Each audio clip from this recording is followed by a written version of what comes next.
yëpp bàyyiwut benn tarixa nag waaye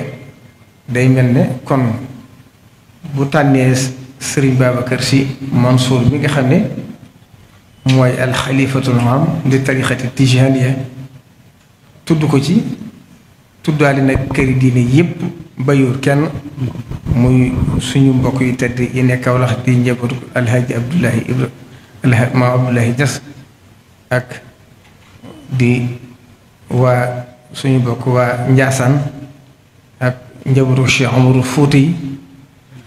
ba ci njabootu Laayeen ba ci suñu mbokk waa Canaba bàyyiwuñ kenn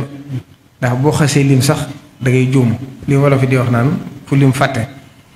waaye kon buñ ci tuddee Sëriñ Babacar Sy Mansour ala rasihim tuddaale nañ ñëpp di ko santit bu baax di rafetlu kàddu yi nga xam ne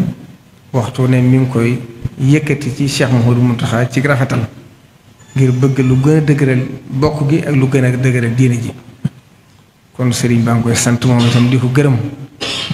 di gërëmit kilifa diine yépp ci seen taxawaay ci réew mi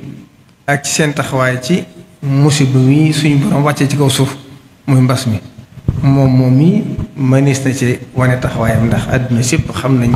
itte ji mu ko jox ak taxawaay bi mu ko jox kon ñu ngi koy ñaanal mission bi nga xam ne doon na ko ci ay magam doon na ko ci ay waajuram doon na ko ci maamam yàlla dimbali ko ci mu àggale ko ba lépp